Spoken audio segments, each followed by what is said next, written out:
अंदर VVIP lounge बन रहा है, एमपीज के बैठने के लिए जो कैंटीन बन रही है उसके अंदर काम करने के लिए सारे मजदूर जा रहे थे। सीआईएसएफ उन सभी मजदूरों की तहकीकात कर रही थी, उनके पासेस चेक कर रही थी, डॉक्यूमेंट्स चेक कर रही थी। उसी क्रम में सीआईएसएफ के हाथ 3 मजदूर लगते हैं जो नकली आधार कार्ड बनाकर अंदर घुसने की कोशिश कर रहे थे। एक बार फिर संसद की सुरक्षा को लेकर जो सवाल है वो यहाँ पर जो है वो खड़े होते हुए नजर आ रहे हैं। जांच के बाद ही पता लगेगा कि आखिर इनका असल मकसद क्या था।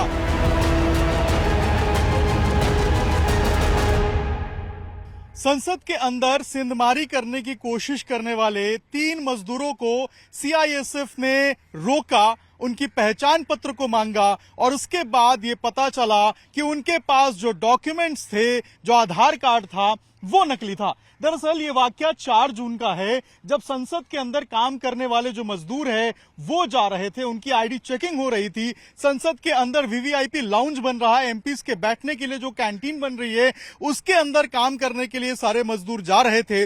सीआईएसएफ उन सभी मजदूरों की तहकीकात कर रही थी, उनके पासेस चेक कर रही थी, डॉक्यूमेंट्स चेक कर रही थी। उसी क्रम में सीआईएसएफ के हाथ 3 मजदूर लगते हैं जो नकली आधार कार्ड बनाकर अंदर घुसने की कोशिश कर रहे थे।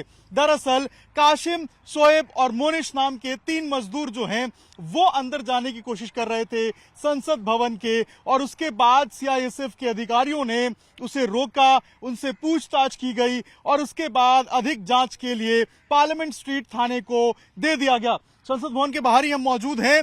इसी के अंदर जाने के लिए जो पूरा का पूरा ये तीनों मजदूर हैं वो आए हुए थे। 2 मजदूर बताया जा रहा है कि वो अमरोहा के रहने वाले हैं, वहीं एक जो है वो गढ़ का रहने वाला है। ये तीनों कब आए थे, क्या मकसद था, इसकी अभी तक जांच नहीं हो पाई है। पार्लियामेंट स्ट्रीट थाने की जो पुलिस है वो इस पूरे मामले की जांच कर रही है। लेकिन एक बार फिर संसद की सुरक्षा को लेकर जो सवाल है वो यहाँ पर जो है वो खड़े होते हुए नजर आ रहे हैं। लेकिन सीआईएसएफ के जवानों ने तुरंत कार्रवाई करते हुए इन तीनों को सेंधमारी करने से रोक दिया है और आगे की जो जांच है वो पार्लियामेंट स्ट्रीट पुलिस थाने की जो टीम है वो करते हुए नजर आ रही है। अब जांच के बाद ही पता लगेगा कि आखिर ये तीनों यहाँ पर कैसे पहुंचे थे, आधार कार्ड नकली इन्होंने कैसे बनाया था और इनका असल मकसद क्या था।